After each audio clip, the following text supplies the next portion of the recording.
नमस्ते मेरे प्यारे भाइयों और बहनों, आप सभी का यू इंस्पायर्ड 2.0 पर स्वागत है। दोस्तों, अगर आप इस कहानी को अंत तक सुनते हैं तो आप अभी से ही अपना समय बर्बाद करना बंद कर देंगे। दोस्तों, आज के इस गौतम बुद्ध की शिक्षाप्रद कहानी से आपको बहुत कुछ सीखने को मिलने वाला है, इसीलिए इस कहानी को अंत तक जरूर सुनिए। दोस्तों, एक बार गौतम बुद्ध अपने भिक्षुओं के साथ एक वृक्ष के नीचे बैठ विश्राम कर रहे थे। उस वृक्ष की छांव में बुद्ध अपने भिक्षुओं की जिज्ञासा दूर कर रहे थे। बुद्ध के सभी भिक्षु एक एक करके उनसे प्रश्न पूछ रहे थे और गौतम बुद्ध उनके प्रश्नों के उत्तर रहे थे। बुद्ध के उन भिक्षुओं में कुछ भिक्षु ऐसे भी थे जो कुछ समय पहले ही संघ से जुड़े हुए थे, जिसके कारण अभी उनके भीतर वह समझ पैदा नहीं हुई थी जो गौतम बुद्ध के प्रवचनों को समझ सके। गर्मियों का समय था, सूरज अपने चरम पर था और चारों तरफ धूप ही धूप थी। लेकिन उस वृक्ष के कारण बुद्ध और उनके सभी भिक्षु आराम से छाव में बैठे हुए थे। इतने में ही गौतम बुद्ध के एक भिक्षु की नजर एक बूढ़े व्यक्ति पर पड़ती है जो उस वृक्ष के पास से ही गुजर रहा था। वह भिक्षु उस बूढ़े व्यक्ति को देखकर अचानक से ही हंसने लगता है।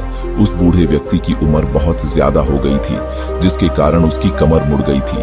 उस बूढ़े व्यक्ति के हाथ में एक डंडा था, जिसका सहारा लेकर वो बूढ़ा व्यक्ति अपनी मंजिल तक पहुंचने का प्रयास कर रहा था। उस बूढ़े व्यक्ति का शरीर केवल हड्डियों का ढांचा मात्र था। अपने भिक्षु को हंसते हुए देख बुद्ध उससे कहते हैं कि मेरे प्रिय भिक्षुओं, कृपा कर हंसो मत, क्योंकि जिस व्यक्ति को देखकर तुम अभी हंस रहे हो वो कोई साधारण व्यक्ति नहीं है, बल्कि वह व्यक्ति इसी क्षण तुम्हारे जीवन को रूपांतरित करने की क्षमता रखता है। जो आज तक मैं तुम्हें सिखा नहीं पाया, वह यह बूढ़ा व्यक्ति तुम्हें सिखा रहा है। इसके द्वारा दी गई सीख को बेकार न करो। बुद्ध की ये बात सुनकर वह भिक्षु बुद्ध से कहता है कि मुझ क्षमा करें बुद्ध, पर मुझे ये समझ नहीं आ रहा है कि जो एक बूढ़ा व्यक्ति जो खुद अपने शरीर और अपनी बीमारियों से लाचार है, वो मुझे क्या सिखा सकता है। फिर बुद्ध उस भिक्षु से कहते हैं कि ये बूढ़ा व्यक्ति तुम्हें तुम्हारा भविष्य दिखा रहा है। जिस बुढ़ापे को और लाचारी को देखकर तुम अभी हंस रहे हो, वो बुढ़ापा और लाचारी तुम्हारे जीवन में भी आने वाली है। वह बूढ़ा व्यक्ति तुमसे कह रहा है कि अभी समय है, इस स्वस्थ शरीर का अच्छे कर्म करने के लिए उपयोग करो।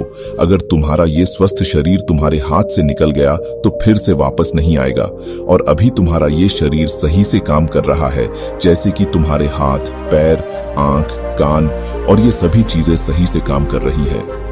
क्या यह छोटी बात है? और क्या तुम इसे मामूली सी बात समझ रहे हो? यह घटना कोई साधारण घटना नहीं थी जो अभी तुम्हारे साथ घटी, और ये घटना तुम्हारे जीवन को बदलने की क्षमता रखती है। ठीक इसी तरह की घटना ने मेरा जीवन बदला था, और इस तरह की घटना के कारण ही मैं आज बुद्ध हूं। फिर वह भिक्षु बुद्ध से कहता है कि क्षमा करें बुद्ध, परंतु मेरे मन में यह विचार ही नहीं आया कि मैं उस बूढ़े व्यक्ति से कुछ सीख सकता हूं। उसे देखकर केवल मुझे हंसी आ गई। ऐसा इसीलिए हुआ क्योंकि तुम्हें अपने भीतर कहीं ना कहीं लगता है कि जिस स्थिति में आज वो बूढ़ा व्यक्ति है, उस स्थिति में तुम कभी नहीं आओगे। जिस बुढ़ापे का और लाचारी का सामना आज वो बूढ़ा व्यक्ति कर रहा है, तुम्हें लगता है कि उसका सामना तुम कभी नहीं करोगे, इसीलिए तुम उस बूढ़े व्यक्ति को देखकर हंस पाए। तुमने सच्चाई को नजरअंदाज कर दिया। अगर तुम सच्चाई को देख लेते तो चाह कर भी अपने आंखों के आंसुओं को नहीं रोक पाते, परंतु तुमने सत्य को अनदेखा कर दिया और तुम बहुत बड़ी संभावना से चूक गए। बुद्ध की ये बात सुन वो भिक्षु बुद्ध से क्षमा मांगता है और ये निश्चय करता है कि वह अपने स्वास्थ्य का उपयोग अपने अहंकार को बढ़ाने में नहीं, बल्कि परम सत्य को पाने में करेगा।